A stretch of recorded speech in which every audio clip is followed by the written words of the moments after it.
అందరికీ నమస్కారం. బస్సు దిగి సూట్ కేస్ పట్టుకొని నిలబడ్డాడు రవిచంద్ర. బస్సు దుమ్ము రేపుకుంటూ వెళ్ళిపోయింది. చుట్టూ చూశాడు రవి. ఉదయం 11 గంటల సమయం.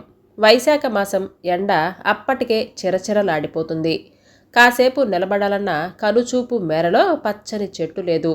ఇది వరకు ఈ బస్సు ఆగే చోట ఒక పెద్ద నిద్ర గన్నేరు చెట్టు ఉండేది. బస్సు దిగగానే దాని కింద కాసేపు నిలబడేవాడు.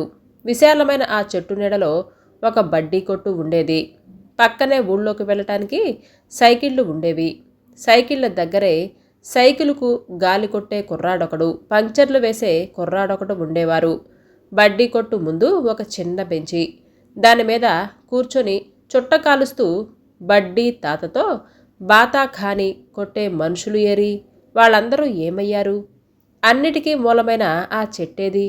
ఎవరైనా బస్సు దిగగానే, బాబూ, ఇక్కడి నుంచి ఊరు 3 మైళ్ళుంటుంది, నడుస్తారా?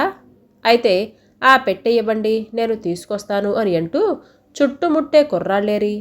తనీ ఊరొచ్చి 4 ఏళ్ళవుతుందేమో. ఇంతలోనే ఇంత మార్పా? తను చూసిన ఊళ్ళన్నీ పట్టణాలు, నగరాలు అయిపోతుంటే తన ఊరేమిటి ఇలా ఎడారవుతుంది? దాహంతో గొంతు మండిపోతుంది రవికి.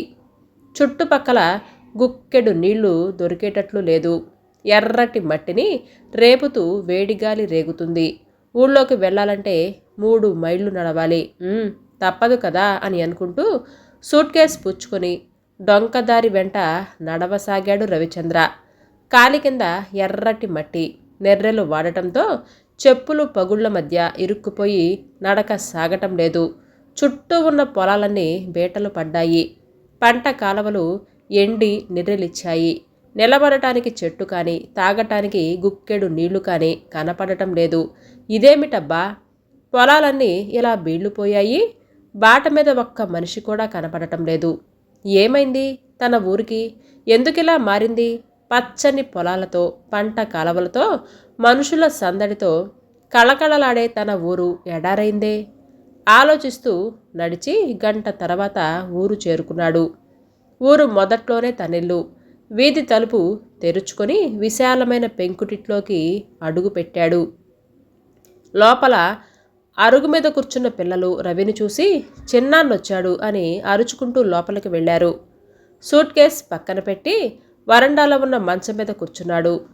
లోపల నుంచి పెద్దొదిన పార్వతి పరిగెత్తుకుంటూ వచ్చింది. రవిని చూస్తూ, అబ్బాయ్, నువ్వేనా? ఏమిటిలా అనుకోకుండా ఊడిపడ్డావు అని అంది సంభ్రమంగా. మిమ్మల్ని చూడాలి అని అనిపించింది, వచ్చేశాను వదినా. నువ్వొచ్చి 4 ఏళ్ళవలా? చాలా మారిపోయావబ్బాయ్ అని అంది. నువ్వు మాత్రం చాలా చిక్కిపోయావు వదినా. చిన్నాన్న, మాకేం తెచ్చావు? పిల్లలు రవి చుట్టూ మూగారు. ఒరే, మీ చిన్నాన్న ఇప్పుడే కదరా వచ్చాడు, మీదపడి విసిగించకండి అని అందావిడ. పర్వాలేదులే వదినా అని అంటూ సూట్ కేస్ తెరిచి స్వీట్లు, బిస్కెట్లు, వాటి ప్యాకెట్లను తీసిచ్చాడు. నాకు నాకు అని అంటూ ఎగబడి తలా ఒక ప్యాకెట్ తీసుకొని కవర్లు చింపేసి ఆత్రంగా తినసాగారు. వాళ్ళలా ఆబగా తినటం రవికి అసహజంగా తోచిన చిన్న పిల్లలు అని సరిపెట్టుకున్నాడు. చిన్నొదినేది? లోపల పనిలో ఉన్నట్లుంది. ఇదిగో వదినా, నీకు చిన్నొదినికి గాజులు, చీరలు అని అంటూ ప్యాకెట్ అందించాడు. ఎందుకయ్యా ఈ డబ్బు ఖర్చు? మెడిసిన్లో ఫస్ట్ వచ్చినందుకు నాకు ప్రైజ్ ఇచ్చారు వదినా, ఆ డబ్బుతో కొన్నాను. అలాగా అని అంటూ సంతోషంగా లోపలికి తీసుకెళ్ళింది.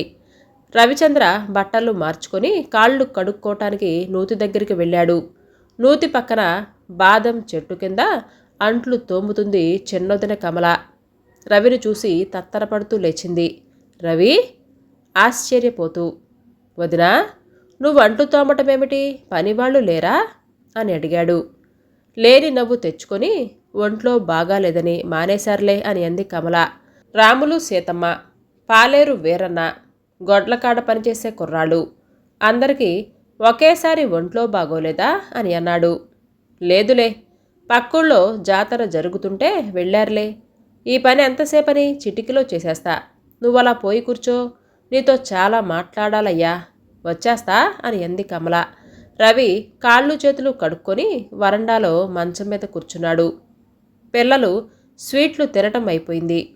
కింద పడినవి ఏరుకున్నారు. దొరక్కపోతే ఏడుస్తున్నారు. ఏమిటర్రా అల్లరి? బయటికి పొండి అని కసిరింది పార్వతి. అబ్బాయ్, కాస్త దాహం తీర్చుకో అని అంటూ మజ్జిగ గ్లాసు రవికి అందించింది. దానిలో నీళ్లే ఎక్కువున్నాయి, కానీ ఎండలో వచ్చిన రవికి అదే అమృత తుల్యంగా ఉంది. మజ్జిగ తాగి గ్లాసు కింద పెడుతూ, వదినా, అన్నయ్య లేరి అని అడిగాడు. పొలానికి వెళ్ళారు అని అంది. రవి వదిన వైపు చూశాడు. పచ్చగా దబ్బపండులా మెరిసిపోయే వదిన నల్లగా పూచిక పుల్లలా అయిపోయిందేమిటో. వదినా, ఒంట్లో బాగోలేదా? అలా ఉన్నావే అని అడిగాడు. పార్వతి నవ్వేస్తూ, ఒంట్లో బాగానే ఉంది. చాలా రోజుల తర్వాత చూస్తున్నావు కదా, అందుకే నీకలా అనిపిస్తుంది. నాకేం, నేను ఇంటి పట్టున హాయిగా ఉన్నా.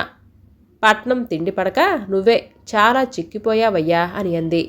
సరేలే, ఈ మధ్య నేను చాలా లావయ్యాను అని మా ఫ్రెండ్సు ఎగతాళి చేస్తున్నారు. వాళ్ళని నీ దగ్గరికి తీసుకొస్తాను అని అన్నాడు నవ్వుతూ. ఎవరిని తీసుకొచ్చేది? కమల తడి చేతుల్ని కొంగుకు తుడుచుకుంటూ వచ్చింది.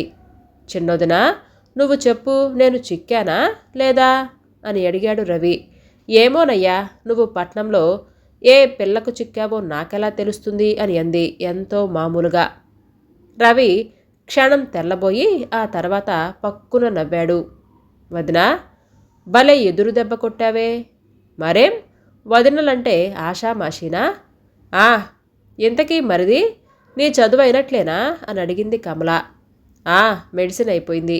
ఫస్ట్ క్లాస్లో పాస్ అయ్యాను, కానీ ఇంకా నేను పై చదువులు చదవాలి అని అనుకుంటున్నా అని అన్నాడు. పార్వతి, కమల ఒకరి ముఖాలొకరు చూసుకొని గతుక్కుమన్నారు. క్షణమాగి పార్వతి అడిగింది, అయితే ఇప్పుడిప్పుడే నువ్వు డాక్టర్ ప్రాక్టీస్ పెట్టవా? లేదొద్దునా, పై చదువులకు అమెరికా వెళదాము అని అనుకుంటున్నా. అప్లికేషన్స్ కూడా పెట్టాను. అక్కడ యూనివర్సిటీలో సీటు తప్పకుండా వస్తుంది. వచ్చే నెలలో తప్పకుండా వెళతాను. ఆ విషయం మీకు చెప్పాలనే వచ్చాను. అదీకాక అమెరికా వెళ్ళి మళ్ళా ఎప్పటికొస్తానో, అందుకే మిమ్మల్ని అందరినీ చూసి 2 రోజులు మీతో గడపాలి అని వచ్చాను. మళ్ళీ ఎల్లుండి పట్నం వెళ్ళిపోతాను. అక్కడ చేయాల్సిన పనులు చాలా ఉన్నాయి. ఆ మాటలు వింటూ పార్వతి, కమల శిలల్లా కూర్చుండిపోయారు. ఏమీ మాట్లాడకుండా కూర్చున్న వాళ్ళని చూసి ఆశ్చర్యపోతూ, వదినా, ఏంటి అలా అయిపోయారు అని అడిగాడు.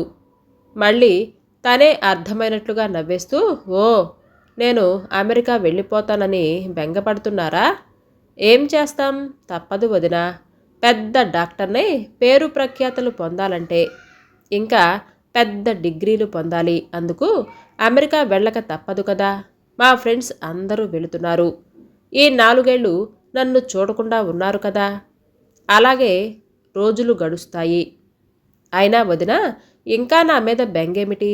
నేనేమైనా చిన్నపిల్లవాడినా అని అన్నాడు రవి. మరో 5 ఏళ్ళు ఎంతలో గడుస్తాయి రోజులు?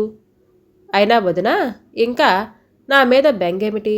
నేనేమైనా చిన్నపిల్లవాడినా అని అన్నాడు రవి.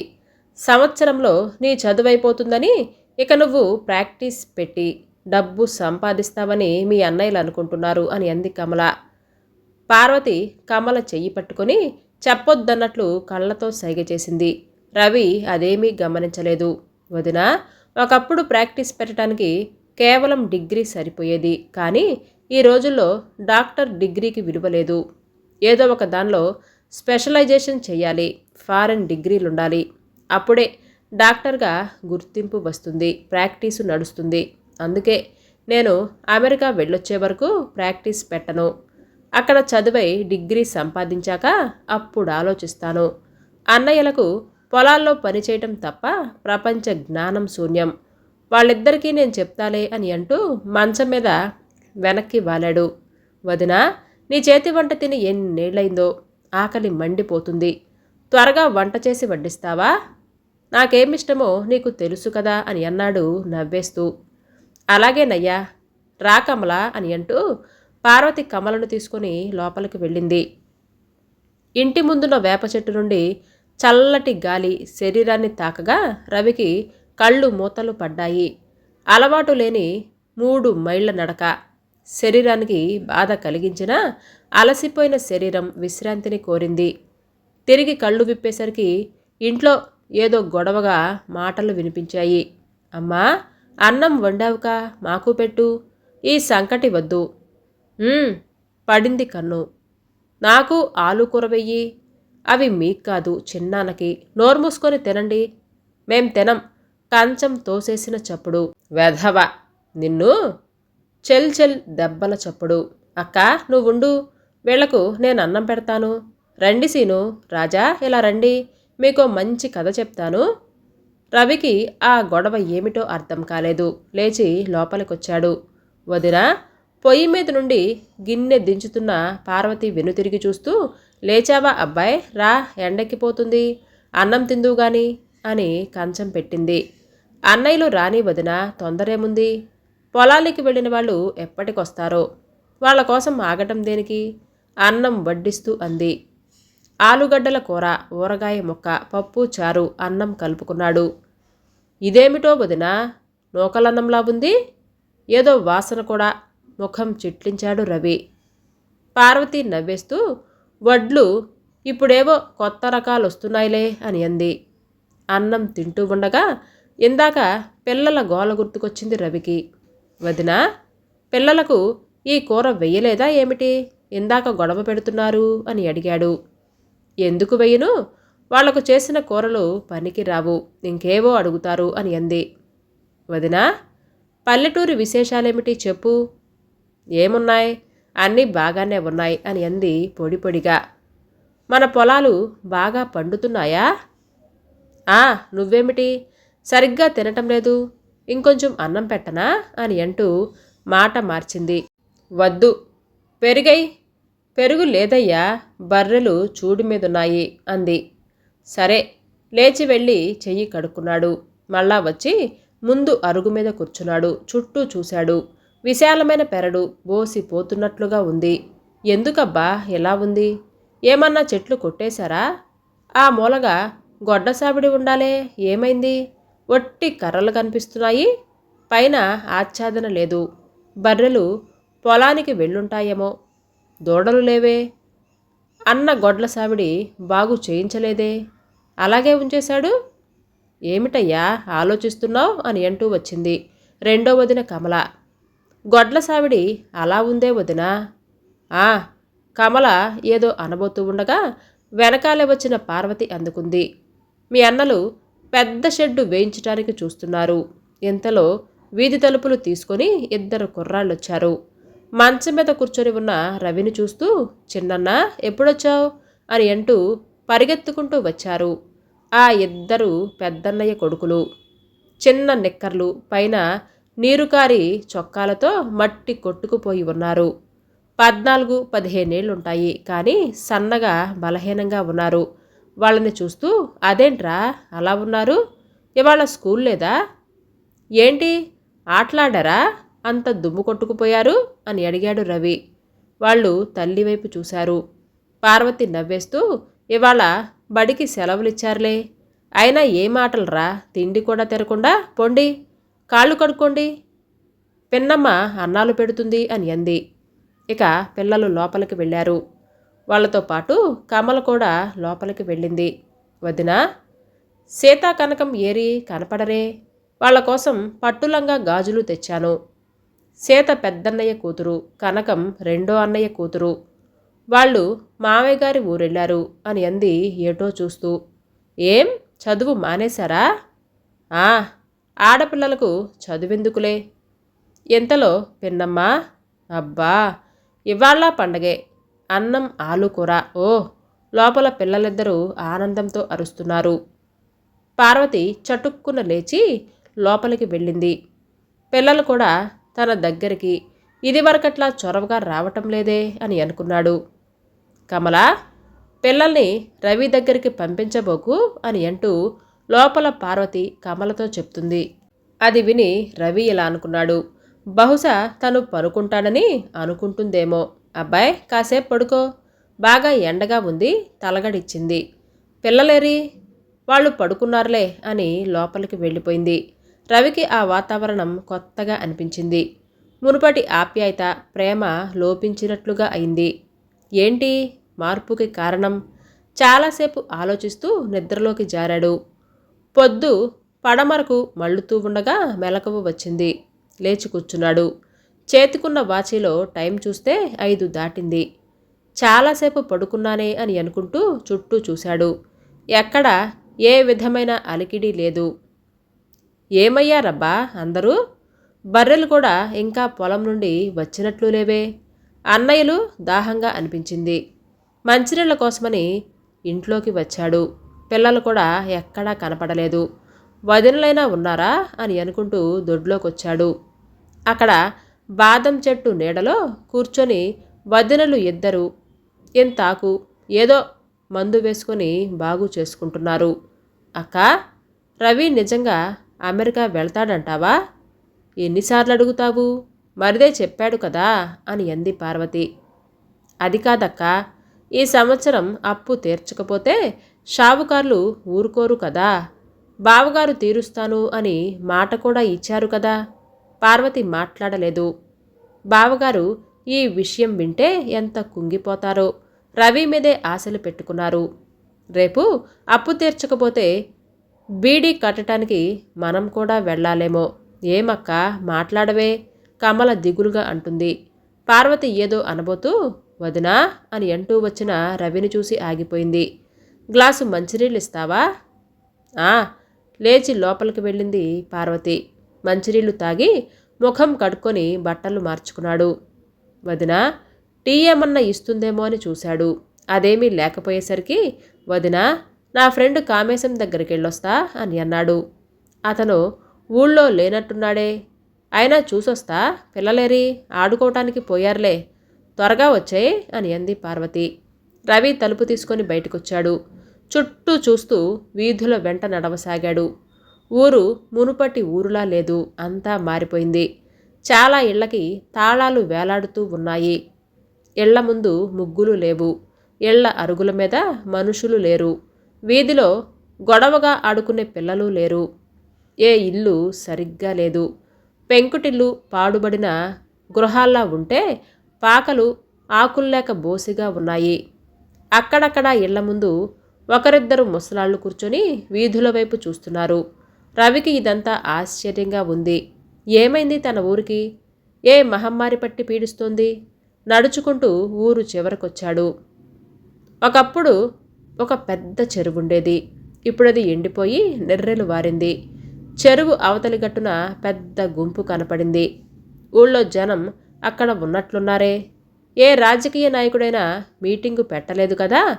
ఎవరో ఏమిటో చూద్దాం అని అనుకుంటూ ఉండగా ఆ చెరువు మధ్య నుండి ప్రకాశం మాస్టారు గబగబా నడుచుకుంటూ వస్తూ కనపడ్డాడు. రవి ఆయనకెదురుగా వెళ్ళి మాస్టారు అని పిలిచాడు. తలంచుకొస్తున్న ఆయన ఒక్కసారిగా ఉలిక్కిపడి తలెత్తారు. రవిని మాస్టారు, అలాగా, కండువా చాటునున్న వస్తువును మరింత దాచుకుంటూ బాగున్నావా, తొందరగా వెళ్ళాలి అని ముందుకు నడిచారు. ఏం మాస్టారు, ఎందుకంత కంగారు పడుతున్నారు? అసలేం జరిగింది? మీరు కూడా చాలా చిక్కిపోయారే. ఈ ఊరు కూడా చాలా పాడైపోయింది. కారణం ఏంటి మాస్టారు? రవి ప్రశ్నల వర్షం కురిపించాడు. మాస్టారు చిన్నగా నిట్టూర్చాడు. మాస్టారు, నేను ఈ ఊళ్ళో అడుగుపెట్టినప్పటి నుంచి ఈ ఊరు విషయం తెలుసుకోవాలి అని ఆరాటపడుతున్నాడు. చెప్పేవాళ్ళు లేరు. ఇప్పుడు మీరు కనపడ్డారు కదా, చెప్పండి మాస్టారు అని బతిమలాడాడు. ఇంటికెళ్ళి మాట్లాడుకుందాం రాబాబు అని అన్నారు. 10 నిమిషాలలో మాస్టారు ఇల్లు చేరుకున్నారు. అరుగు మీద కూర్చో, ఇప్పుడే వస్తాను అని లోపలికి వెళ్ళారు. ఇక రవి కూర్చున్నాడు. మాస్టారు ఇంటి ముందు ఇదివరకు చక్కటి పూలతోట ఉండేది. ఇప్పుడు ఒట్టి దడి మాత్రమే ఉంది. ఆవులతో కళకళలాడే దొడ్డి బోసిపోయినట్లుగా ఉంది. కొద్ది క్షణాల తర్వాత ప్రకాశం మాస్టారు వచ్చి రవి పక్కన కూర్చున్నారు. రవి, చాలా పెద్దవాడివైపోయావు. అంతా మీ ఆశీర్వాదం మాస్టారు. నాదేముందయ్యా, శ్రద్ధగా చదివావు, పైకొచ్చావు. నీ డాక్టర్ కోర్సు పూర్తయిందా అని అడిగారు. అయిందండి. ప్రాక్టీస్ ఎక్కడ పెడుతున్నావు? నేను వచ్చే నెలలో అమెరికా వెళుతున్నానండి పై చదువులకు. ఓ అలాగా, చాలా మంచి వార్త చెప్పావు. మీ అన్నయ్యలు ఏమన్నారు అని అడిగారు. ఇంకా పొలం నుండి రాలేదు వాళ్ళు, వచ్చాక చెప్తాను. పొలమా? తెల్లబోయారాయన. అదే మాస్టారు అలా అన్నారు. మా అన్నయ్యలు పొలానికి వెళ్ళారు అని వదిన చెప్పింది అని అన్నాడు. మాస్టర్ గారు చిన్నగా నిట్టూరుస్తూ, రవి, ఇందాక అడిగావే ఈ ఊరు ఎందుకిలా అయిందని, ఇప్పుడు చెప్తా విను. మన ఊరే కాదు, ఈ తెలంగాణలో ఏ ఊరిని పలకరించినా ఈ విషాదగాథలే వినపడతాయ్యా. ఏమిటవి? మాస్టారు, ఈ ప్రాంతంలో వర్షాలు పడి 4 ఏళ్లయింది. కాలవలు ఎండిపోయాయి, పంటలు లేవు, తినటానికి తిండి లేదు, తాగటానికి నీళ్లు లేవు. అయిన కాడికి పొలాలు దొడ్లు, పశువుల్ని అమ్ముకొని పట్నం పోయారు కొందరు. మరికొందరు తిండి లేక చచ్చారు. ఇంకా మరికొందరు అప్పులు తీర్చలేక ఆత్మహత్యలు చేసుకున్నారు. మిగిలిన వాళ్ళు ఇలా జీవశ్చవాల్లా బతుకుతున్నాం. ప్రభుత్వం మీకేం సహాయం చేయలేదా? రవి ప్రశ్నకు నవ్వారు మాస్టారు. ఏం చేస్తుందయ్యా, అధికారంలో ఉన్నవాళ్ళకి పదవిలో ఉండగానే కోట్లు గడించాలి అనే ఆరాటం.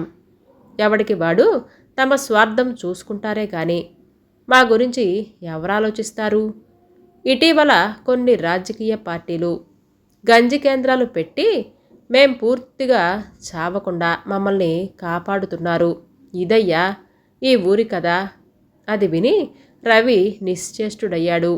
తన ఊరి పరిస్థితి ఇంత దారుణంగా ఉన్నా తనకేమీ తెలీదే. అన్నయ్యలు కూడా ఎప్పుడూ చెప్పలా అదే అన్నాడు. మా అన్నయ్యలు ఈ విషయం నాకు చెప్పలేదే. బహుశా ఇలా చెప్తే నీ చదువు మధ్యలో ఆపి వచ్చేస్తావేమో అని భయపడి ఉంటారు. అదే అయ్యుంటుంది. తను సెలవులకి ఊరు వస్తున్నానన్నా రావద్దని చెప్తూ పట్నంలో ఉండి బాగా చదువుకోమని ఉత్తరాలు రాయటానికి ఇదే కారణమేమో అని అనుకున్నాడు రవి. అయితే మాస్టారు, మా పొలానికి నీళ్ళెక్కడి నుంచి వస్తున్నాయి? మాస్టారు బాధగా నవ్వారు.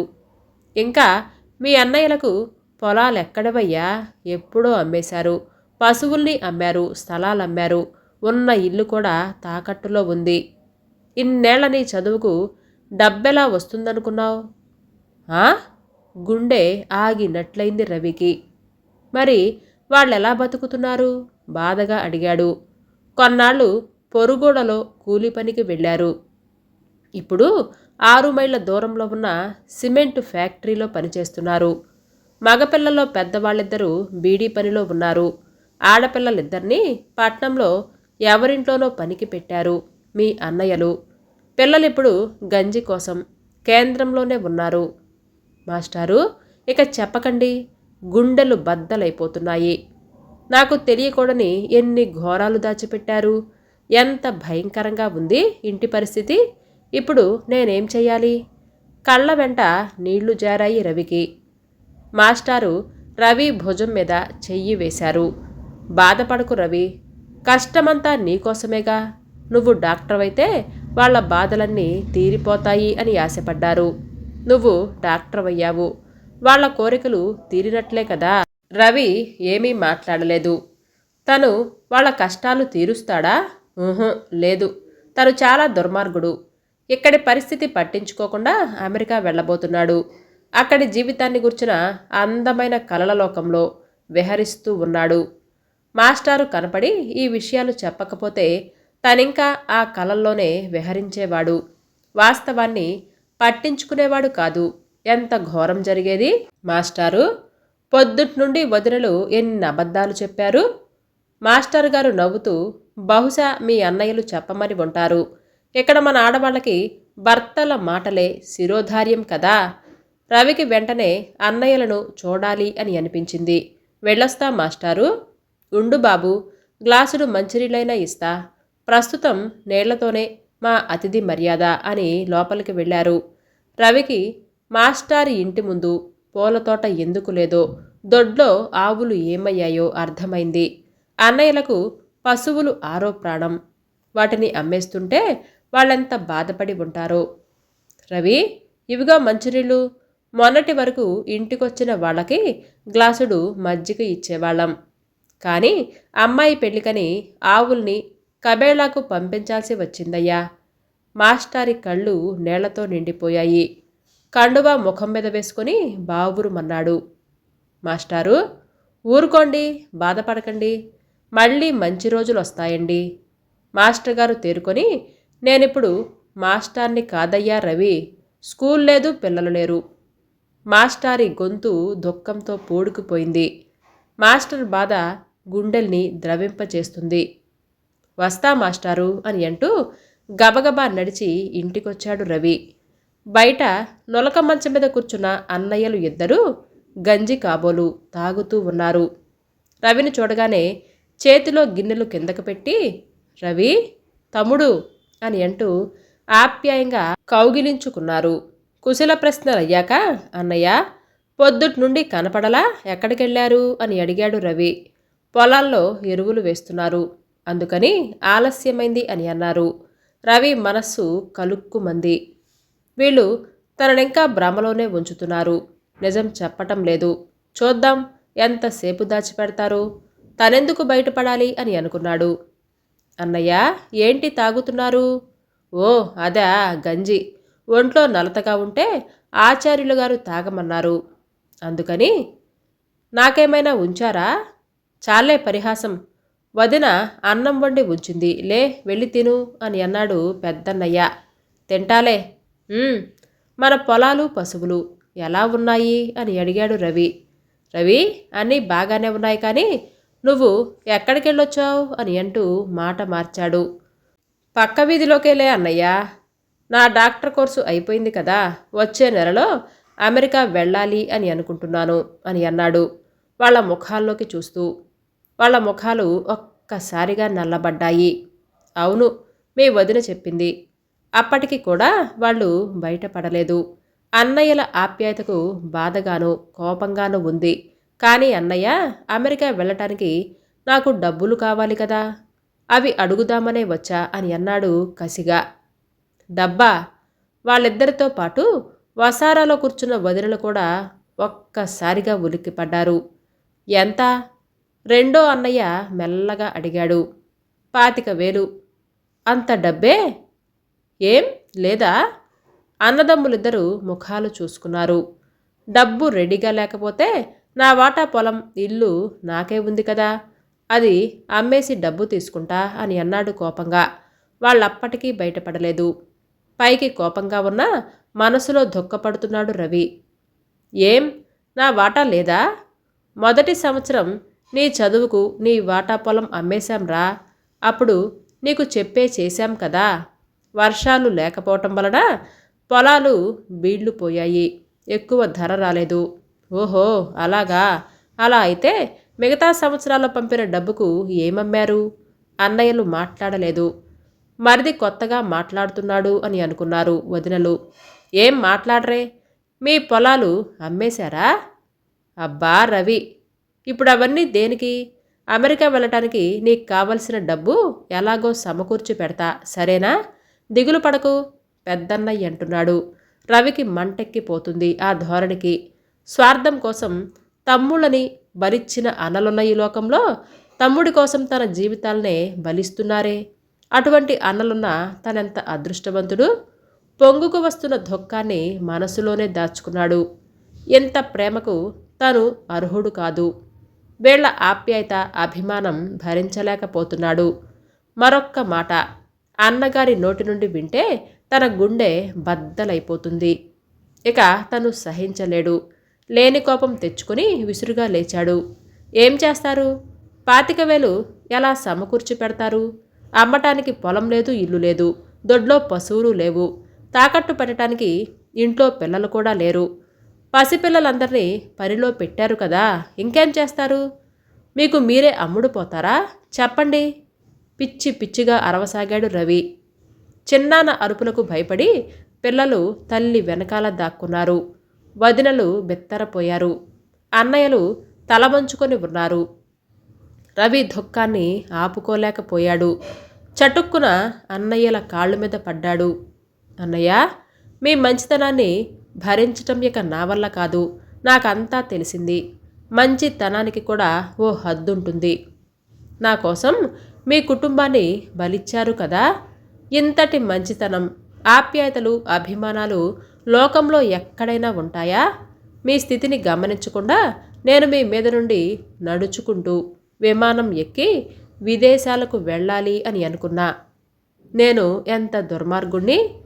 ప్రకాశం మాస్టర్ గారు అంతా చెప్పి నా కళ్ళు తెరిపించారన్నయ్య. నా కోసం ఇంత చేసినా మీ రుణం ఎలా తీర్చుకోగలను అని అన్నాడు దుఃఖంతో. రవిని లేవనెత్తి పక్కన కూర్చోబెట్టుకున్నాడు పెద్దన్నయ్య. తమ్ముడు, నువ్వుండే పట్నం విషయం నాకు తెలీదు, కానీ మన ఊళ్ళల్లో, మన కుటుంబాల్లో ఇవన్నీ చాలా సహజమయ్యా. ఒకరి కోసం బతకటమే నేర్పింది మన నేల తల్లి. ఇక్కడ అందరూ ఇంతే. ఇదేమీ గొప్ప కాదయ్యా. మనలో మనకు రుణాలేమిటి? మనమందరం మనం పుట్టిన నేల తల్లికి రుణపడ్డాం అని అన్నాడు. నువ్వు అమెరికా వెళ్ళటానికి మేము డబ్బు సమకూరుస్తాం అని అన్నాడు చిన్నన్నయ్య. చటుక్కున అందుకొని, అన్నయ్య, ఇక నువ్వా మాటెత్తకు. నేను కూడా ఇక్కడ పుట్టినవాడినే కదా. ఈ నేలతల్లి రుణం నేను తీర్చుకోవద్దా అని అంటూ నవ్వాడు రవి. అన్నలు స్థిమితపడ్డారు. వాతావరణం తేలిక పడింది. పొద్దుటి నుండి ముభావంగా ఉన్న వదిలిన ముఖాల్లో కాంతి చూసి ఆనందించాడు రవి. అబ్బా, నీ అరుపులతో మాకు గుండె జబ్బులు తెప్పించావు కదయ్యా మరిది అని అంది కమల. డాక్టర్ చిన్నాన్న ఉన్నాడు కదా, ఇక ఏ జబ్బొచ్చినా పర్లేదమ్మా అని అన్నాడు కమల కొడుకు. అందరూ నవ్వారు. కథ పేరు తల్లి రుణం. రచన వెన్నకోట సుశీలాదేవి గారు. ఈ కథ మీకు నచ్చిందండి? అయితే లైక్ చేయడం, సబ్స్క్రైబ్ చేయడం, షేర్ చేయడం మర్చిపోవద్దు. రేపు సరికొత్త కథతో మళ్ళీ మీ ముందుకు వస్తాను. అంతవరకు బాయ్.